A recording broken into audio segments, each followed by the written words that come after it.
Bonjour à tous. Aujourd'hui, on va se retrouver pour le traditionnel JT Foot, JTOM.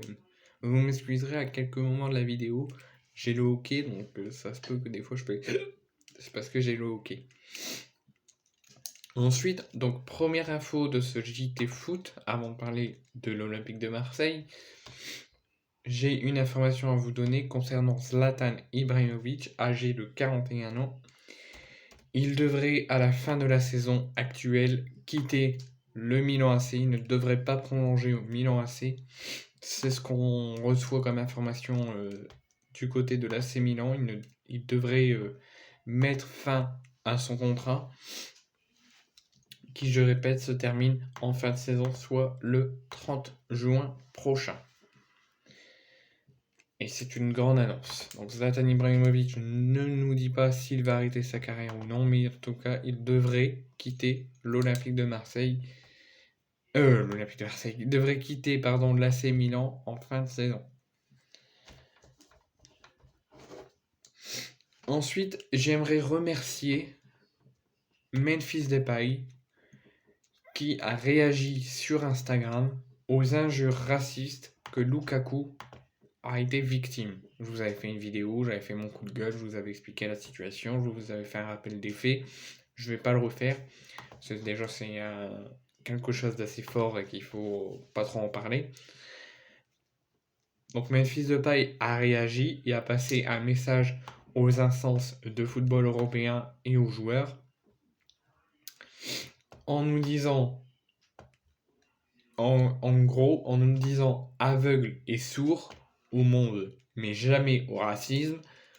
Il est temps que tous les athlètes commencent à se connecter les uns aux autres afin que nous puissions gérer cette maladie comme nous le devrions.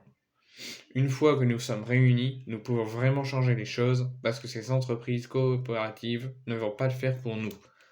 C'est ce qu'il a dit dans son post Instagram que vous pouvez retrouver sur son compte Memphis Depay sur Instagram. Donc en gros, il nous dit, donc il a mentionné les superstars du foot pour combattre ensemble le racisme, et il nous dit en gros que c'est aux joueurs actuels ou même aux joueurs en fait c'est aux joueurs qui sont victimes de racisme actuellement et aux joueurs tout court d'agir et de prendre les choses en main sur le racisme et pour contrer les violences et les injures racistes de certains supporters, pour du coup combattre dans le monde social et dans le monde footballistique le racisme, plutôt que d'attendre les institutions de faire alors de changer les choses et essayer de sanctionner, enfin de faire quelque chose pour lutter contre le racisme pour les joueurs. Donc en gros, il nous dit que c'est aux joueurs d'agir parce que si vous attendez les institutions, ça se fera jamais. Les institutions ne changeront rien.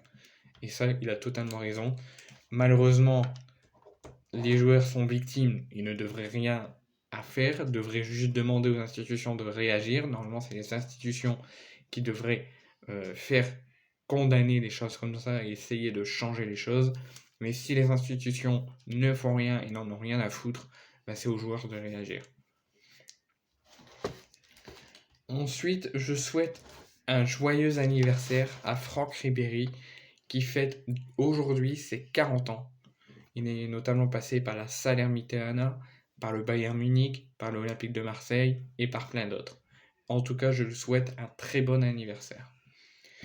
Ensuite, on va faire le point sur le dernier carré de la Coupe de France, qui, je répète, sur les 2 derniers jours précédents, donc soit mercredi et jeudi, on a eu 2 affiches des demi-finales de la Coupe de France. On a eu Nantes-Lyon, Annecy-Toulouse.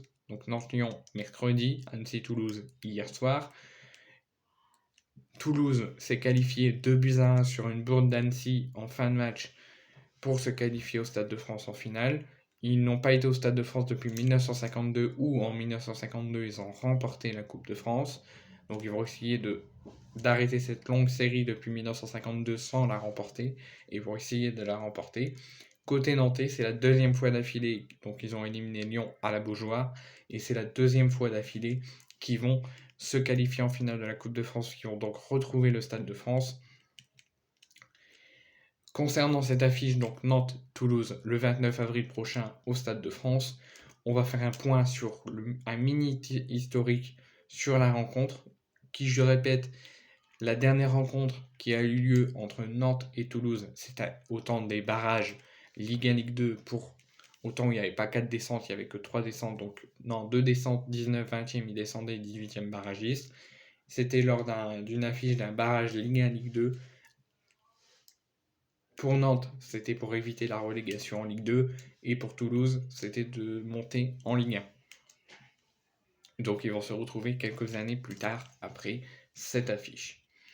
Ensuite, j'aimerais rendre un hommage à la mère de Randrel Correa. Pour ceux qui ne savent pas qui est Randrel Correa, il joue actuellement en Ligue 1, il est attaquant de l'Atlético Madrid, il est argentin, et malheureusement sa mère est décédée d'un cancer.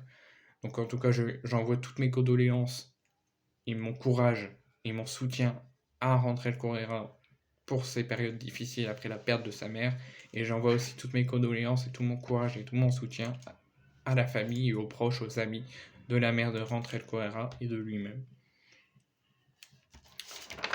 Ensuite, on va faire le point sur l'OM. Alors, je voulais commencer par faire un point sur la conférence de presse qui a lieu en ce moment même, d'avant-match, avant Lorient-OM, d'Igor Tudor et de Kolasinac, mais elle n'est pas terminée, donc je vous en ferai une nouvelle vidéo pour faire le point sur ce qu'ils se sont dit. Mais on va quand même faire le point en fin de vidéo sur l'interview de Pablo Longoria au journal Le Figaro. Donc restez bien jusqu'à la fin de la vidéo. J'aimerais souhaiter un bon anniversaire, donc après avoir souhaité un bon anniversaire à Franck Ribéry, j'aimerais souhaiter un bon anniversaire au groupe de supporters Les Fanatiques qui ont fêté hier leurs 35 ans. Bon anniversaire à vous. Ensuite, j'ai une info à vous donner concernant les supporters qui se déplaceront au Moustoir dimanche. Ils seront plus de 700 supporters à être dans le package Lorientais pour cette rencontre. Ensuite, donc on va faire le point sur les prochaines rencontres, donc les 5 prochaines rencontres de l'OM prochainement, là, qui arrivent. Donc l'OM, après avoir reçu Montpellier le 31 mars dernier, l'OM va se déplacer dimanche, donc le 9 avril, à Lorient. Ils recevront l'Estac 3 le 16 avril à Marseille.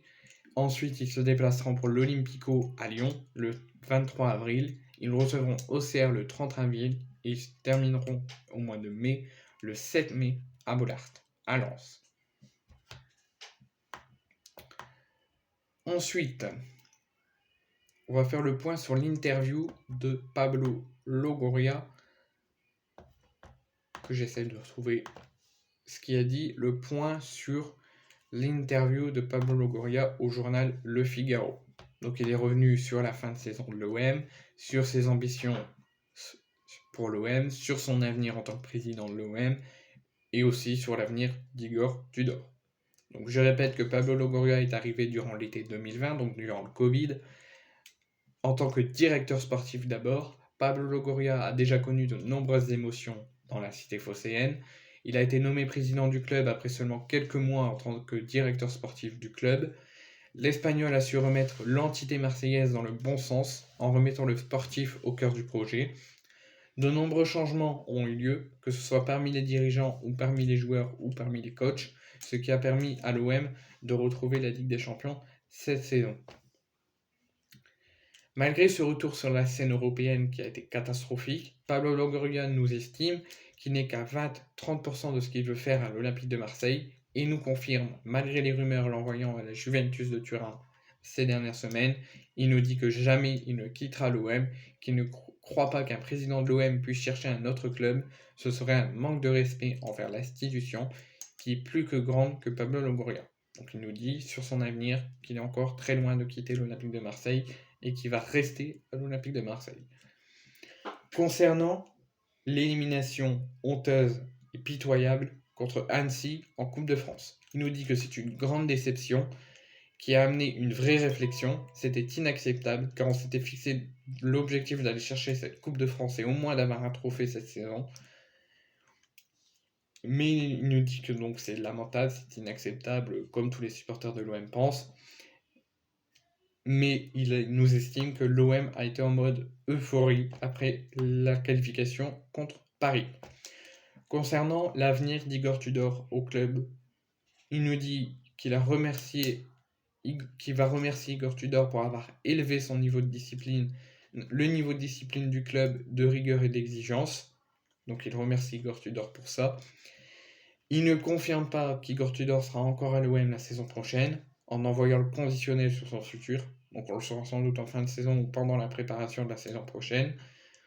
Concernant Igor Tudor, on ne sait pas, Pablo Longoria aimerait que Igor Tudor reste la saison prochaine, mais il ne confirme pas encore s'il va quitter l'OM ou s'il reste à l'OM.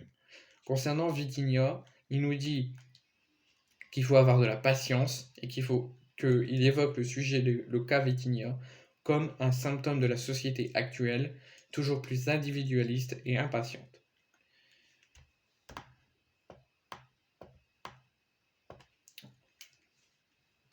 Voilà.